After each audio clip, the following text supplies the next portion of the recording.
आज जौन गीत रुआ सबके सुना में जाता नहीं वो एगो पैरोडी है। एगो बहुते सुंदर हिंदी गाना जना में ऐसे ऐसे शब्द प्रयोग कल बड़ा सा कि ओकरा के सुन के एगो बहुते सुंदर अनुभूति होला प्रेम की। ठीक वैसे ही भोजपुरी बोली आ समाज में भी कुछ ऐसा रूप चित्र बा जौनों के बारे में खाली सोचले से मन खुश हो जाला। कुछ ऐसने रूप चित्र के लड़ी बनावल गइल बा ए गीत में। ये गीत एगो प्रयोग है। ये गीत हमरा ओर से संगीत जगत के एगो बहुत बड़ नाम स्वर्गीय आर.डी. बर्मन जी के एगो विनम्र श्रद्धांजलि भी बा। तो आई सबे सुनल जा ये गीत।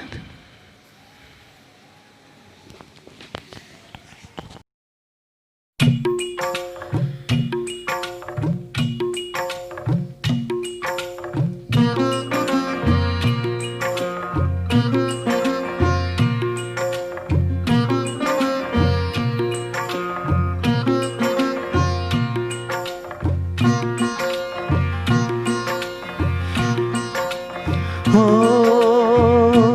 एक दिन तोहरा के देखनी त अइसन लगल। एक दिन तोहरा के देखनी त अइसन लगल जैसे धरती में धान, जैसे दूजी के चान, जैसे सुगना के ठोर, जैसे गर्मी के भोर, जैसे मनुआ के मीत, जैसे गुड़ से भी मीठ, जैसे राती भर टप टप चुए महुआ। हो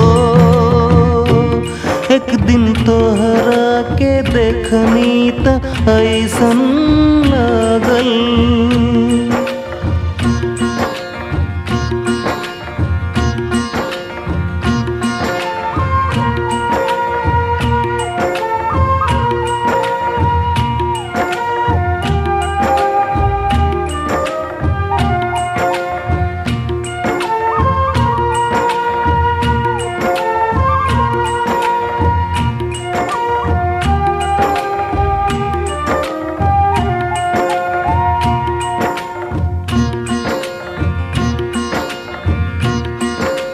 हो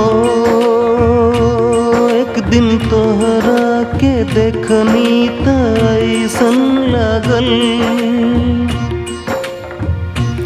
एक दिन तोहरा के देखनी त अइसन लगल जैसे पूनम के रात, जैसे नैया के बात, जैसे पूर्वी के तान, जैसे तन में परान, जैसे मीतन में प्यार, जैसे बिंदिया लीलार, जैसे पीपर के पतइन में डोले हवा।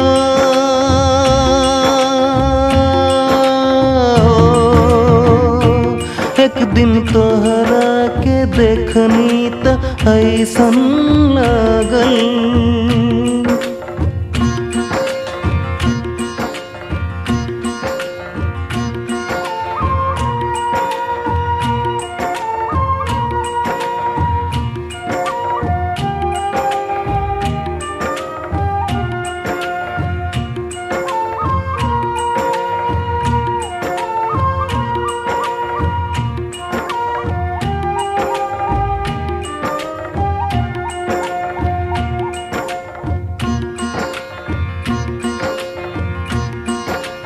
हो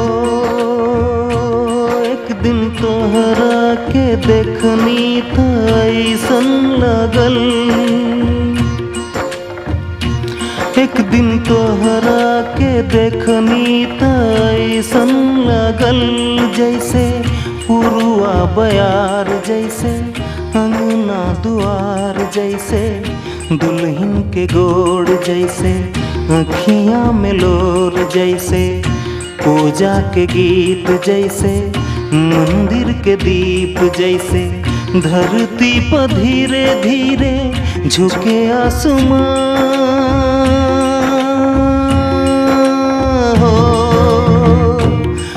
दिन तोहरा के देखनी त ऐसन लगल।